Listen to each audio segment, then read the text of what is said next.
Tudo bem com você? Bem-vindo aqui ao nosso canal. Aqui nós estamos trabalhando espiritualidade, vida com Deus, a importância e o papel do Espírito Santo no processo de transformação do discípulo de Jesus. E nós estamos aqui para continuar conversando sobre isso. Hoje mais um vídeo da série Discípulo Radical, série baseada no livro do pastor John Stott, lançado aqui no Brasil pela editora Ultimato. Esse é o segundo vídeo da série. No primeiro nós olhamos ali para o primeiro capítulo. Nesse livro, John Stott ele trabalha 8 características de um discípulo de Cristo. A primeira característica foi a característica do inconformismo, e hoje a segunda característica de um discípulo do Senhor é a característica da semelhança com Cristo.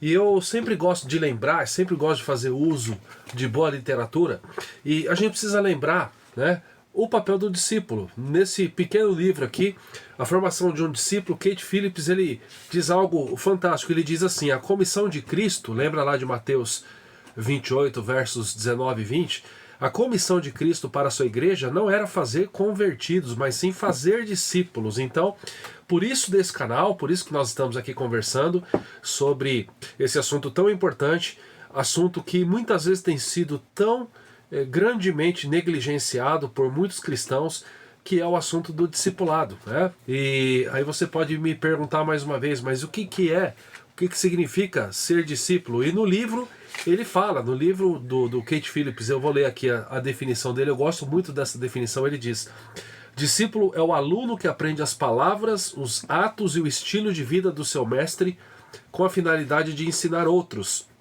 E aí ele foca no discipulado cristão e diz que o discipulado cristão é um relacionamento de mestre e aluno baseado no modelo de Cristo e seus discípulos, no qual o mestre, que é Jesus, reproduz tão bem no aluno a plenitude da vida que tem em Cristo, que o aluno é capaz de treinar outros para que ensinem outros. Então assim, Jesus te ensina, você aprende, você como aluno, você precisa ser semelhante a Cristo para que de fato você faça outros discípulos dele. Então nós somos todos alunos. Eu costumo dizer que o discipulado ele não é um curso, o discipulado é vida. E o pastor John Stott ele vai trabalhar essa questão aqui no livro dele, né, no Discípulo Radical, a segunda característica, semelhança com Cristo. E é interessante que já no começo do capítulo, o pastor Stott ele faz uma afirmação muito precisa, muito profunda. Deus quer que o seu povo se torne como Cristo, pois semelhança com Cristo é a vontade de Deus para o povo de Deus. Então ele vem lembrar os seus leitores que de fato a palavra de Deus ela nos chama a uma vida não apenas de acúmulo de conhecimento, mas uma vida de transformação. Aquilo que nós lemos na palavra de Deus, quando você pega a sua Bíblia, quando você abre a sua Bíblia para estudá-la, o desejo de Deus não é apenas que você, olha, eu sei aqui achar o livro de Jeremias, eu sei onde está Naum. Eu até sei que tem um livro bíblico que chama Naum, né? Abacuque, eu sei abrir a Bíblia no livro dos Salmos, eu sei que ela começa com Gênesis e termina com Apocalipse. Brincadeiras à parte, o desejo de Deus não é apenas que a gente saiba, né, que existem esses livros. Saber isso é muito importante. E se você tem intimidade com a palavra de Deus, certamente você vai aprendendo isso. Agora, você já parou para pensar no quanto a sua vida tem sido transformada por aquilo que você aprende da palavra de Deus? E aí, no livro, o reverendo Stott ele vai dizer qual é a base bíblica para ele afirmar que, de fato, semelhança com Cristo é uma característica de um discípulo radical. Ele vai mencionar alguns textos, né? Eu vou ler alguns desses que ele coloca, e ele coloca assim que o primeiro texto, né, que é a base bíblica para a definição de um discípulo como semelhante com Cristo, ele vai dizer que é Romanos 8, 29. Deus predestinou seu povo para serem conformes à imagem de seu filho. E o pastor Stott ele diz: quando Adão caiu, perdeu muito, apesar de não tudo, da imagem divina a qual ele havia sido criado. Porém, Deus a restaurou em Cristo, conforme a imagem de Deus, conformidade à imagem de Deus, melhor dizendo, significa ser como Jesus. E a semelhança com Cristo é o propósito eterno para o qual Deus nos predestinou. Então, olha só que interessante. Ele coloca Romanos 8, 29, que é um texto que, se você ler, você vai perceber que até nas suas orações você precisa pedir isso. Se a palavra de Deus está dizendo que nós fomos predestinados, né, Deus predestinou o seu povo para serem conformes à imagem de seu filho, naturalmente o discípulo ele deve querer isso, né? Você deve querer e orar para que você seja mais parecido com Cristo. Pergunta, isso tem sido algo presente, constante nas suas orações? Ele vai continuar dando a sua base bíblica para esse argumento da semelhança com Cristo, e o segundo texto é 2 Coríntios 3,18. O texto diz assim: e todos nós, com o rosto desvendado, contemplando ou refletindo como por espelho a glória do Senhor, somos transformados ou mudados de glória em glória na sua própria imagem, como pelo Senhor o Espírito. Então, quando Deus entra na nossa vida, ele não entra apenas para ser como que um garçom. Parece que para algumas pessoas Deus tem sido um garçom que chega na mesa e vai qual o pedido, e hoje eu quero orar por isso, por aquilo e por aquilo outro. Mas existe um propósito, né? Esse livro é muito interessante, meus irmãos, para a gente perceber essa questão, né? Esse livrinho aqui, ele vem mostrar para nós que existe um propósito, que você deve ser um discípulo radical, porque Deus, ele espera, ele tem uma expectativa em relação à minha vida e à sua vida, né? E ele vai continuar aqui na sua base bíblica, trazendo o texto. O terceiro texto que ele traz é o de 1 João 3,2, que diz assim: amados, agora somos filhos de Deus, e ainda não se manifestou o que haveremos de ser. Sabemos que quando ele se manifestar, seremos semelhantes a ele, porque haveremos de vê-lo como ele é. Então, olha só, a Bíblia está dizendo que agora, né, João está dizendo, amados, agora nós somos filhos de Deus, e ainda não se manifestou o que haveremos de ser. Sabemos que quando ele se manifestar, seremos semelhantes a ele. Então, a palavra de Deus, nesses textos e em vários outros, vai nos trazer essa ideia de que de fato Jesus, ele deseja, né, ele deseja com que a gente busque essa transformação. Ele possibilita essa transformação. Talvez a pergunta que a gente deva fazer uma pausa e refletir é: eu estou buscando isso? Eu desejo ser esse discípulo radical, este que de fato se lança aos pés do Senhor, esse que de fato busca essa característica de ser parecido com Ele, né? E aí o pastor Stott, ele menciona também um livro que vai falar sobre isso, que é o livro Imitação de Cristo, escrito lá no início do século XV por Thomas Kempis, né? E ele vai falar que na verdade Thomas Kempis, ele não fala sobre imitar a Cristo, né? Pois o seu conteúdo é bem mais diverso. Porém, ele diz: o título se originou das primeiras palavras do livro, e sua enorme popularidade é uma indicação da importância do assunto. Thomas Kempis escreve esse livro, Imitação de Cristo. Alguns dizem que talvez um dos livros mais conhecidos depois da Escritura Sagrada. E aqui ele diz, está vendo como que esse assunto é importante? Como que é necessário para que de fato nós sejamos parecidos com o Senhor?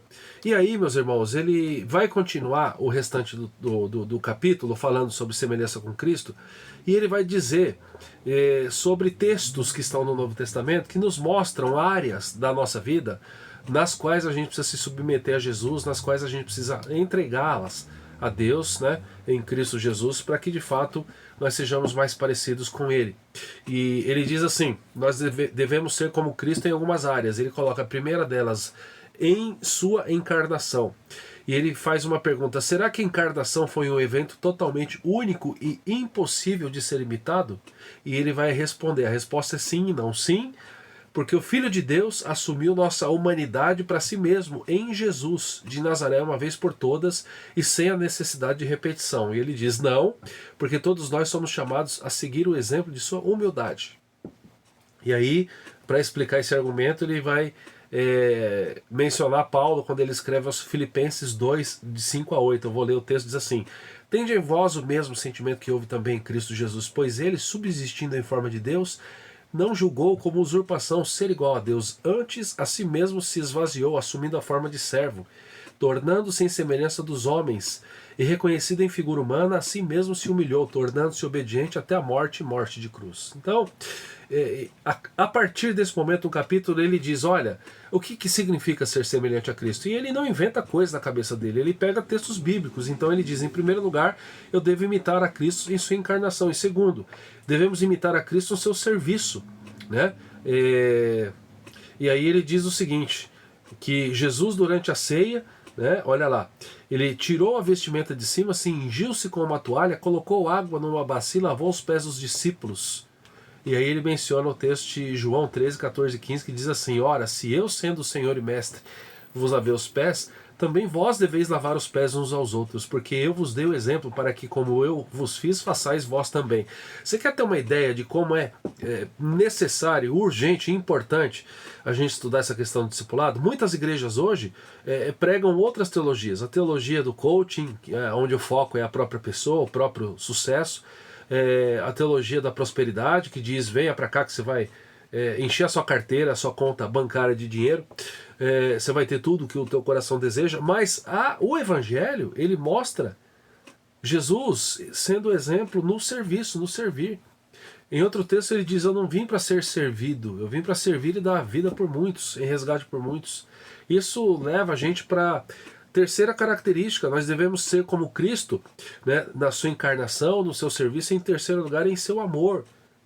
E aí o Stott ele apresenta Efésios 5:2, e andai em amor, como também Cristo nos amou e se entregou a si mesmo por nós, como oferta e sacrifício a Deus em aroma suave. E aí eu pergunto para você, você tem disposição de amar o próximo? Ah, mas o próximo é muito difícil, é muito complicado. E você? Você é uma pessoa fácil? Você é uma pessoa fácil, amável o tempo todo? Mas Jesus te ama, te amou. Né? O Pai entregou o Filho por você. Então a gente tem que entender que ser semelhante a Ele significa não apenas dizer que nós somos semelhantes, mas copiá-lo. Né? Lembra lá do Kate Phillips na definição de a formação de um discípulo, né? Nós precisamos olhar para a vida dele, para o estilo de vida dele e imitá-lo. O pastor Stott vai continuar e ele vai dizer que, além dessas características já mencionadas, né, devemos imitá-lo na sua encarnação, no seu serviço, no seu amor. Ele vai dizer, está lá na página 28, devemos ser como Cristo em sua longanimidade. Né? Olha lá, ele vai dizer e vai mostrar a primeira carta de Pedro, no capítulo 2, né? Ele vai dizer assim, Pedro incentiva os escravos cristãos, se punidos injustamente, a suportar o sofrimento sem pagar o mal com o mal. Né? Hoje em dia a pessoa não pode nem olhar torto para você que você já está querendo pagar na mesma moeda, não é verdade? E ele diz aqui no livro, somos chamados a agir assim, né? A não pagar o mal com o mal, porque Cristo também sofreu, deixando-nos o exemplo para que sigamos os seus passos. Ele sofreu e ele não desistiu. Então devemos ser como Cristo na sua longanimidade. Né? E ele vai dizer, em último lugar, ele vai colocar mais uma característica que ele vai dizer, devemos ser como Cristo em sua missão. Né? Olha lá, ele menciona a oração sacerdotal de Jesus, João 17, versos 18, verso 21, quando Jesus diz, assim como tu me enviaste ao mundo, também eu os enviei ao mundo. E ao comissioná-los, né, Stott diz, o Senhor Jesus diz, assim como o Pai me enviou, eu também vos envio. E ele diz, essas palavras têm um significado profundo. Então ele está dizendo, Jesus ele veio não para ser servido, ele veio para servir, ele veio em missão. E nós, o povo dele, nós estamos em missão. E nós devemos entender que ser semelhante a ele, lembra dos versículos que nós mencionamos lá atrás? Romanos 8, 29, 2 Coríntios 3, 18, lembra lá de 1 João 3, 2? Olha, sejam semelhantes, Deus os predestinou para sermos conformes à imagem de seu Filho. Então nós devemos imitá-lo ele nestas áreas. E aí a pergunta que eu e você devemos fazer, que é urgente, eu estou envolvido com a missão de Deus? Eu tenho literatura, eu compro livro, eu invisto, né, tempo para adquirir conhecimento sobre o que significa a missão de Deus. Eu entendo que eu sou um homem, uma mulher, eu sou alguém que faz parte, um cidadão do reino dos céus, do reino de Deus, que Jesus tanto dizia. A gente precisa pensar nisso, né? Senão nós não estamos sendo parecidos com o Senhor. E no final do capítulo ele vai dizer assim, que existem 3 consequências práticas, né? Stott diz assim: concluiremos agora com 3 consequências práticas das bases e exemplos da semelhança com Cristo que acabamos de considerar. Ele diz: a primeira, semelhança com Cristo, né, e o mistério do sofrimento. Ele vai dizer, para explicar isso, de acordo com Romanos 8:28, todas as coisas cooperam para o bem daqueles que amam a Deus. Deus está sempre trabalhando para o bem de seu povo. De acordo com Romanos 8:29, esse bom propósito é nos fazer como Cristo. Romanos 8:29, que diz que Deus nos chamou para sermos conforme a imagem de seu Filho. Ele está terminando o capítulo, ele ainda afirma a semelhança com Cristo e o desafio do evangelismo. Jesus, ele, no seu ministério, ele sempre esteve percorrendo cidades, aldeias, regiões vizinhas para pregar a palavra. Ele diz, afinal de contas, para isso que eu vim. Né? E ele diz também que Jesus, se você quer ser semelhante a Jesus, você vai ser a habitação do Espírito Santo. Porque Jesus era assim. E aí ele coloca uma citação de William Temple, né, que costumava ilustrar isso a partir de Shakespeare. E ele diz, não adianta me dar uma peça como Hamlet ou Rei Lear e me dizer para escrever algo assim. Ele diz, Shakespeare podia fazer isso, eu não posso. E não adianta me mostrar uma vida como a de Jesus e me dizer para viver como ele. Jesus era capaz, eu não. Porém, se o gênio de Shakespeare pudesse vir morar em mim, então eu poderia escrever peças como as dele. E se o Espírito de Jesus pudesse vir morar em mim, então eu viveria uma vida como a dele. Né?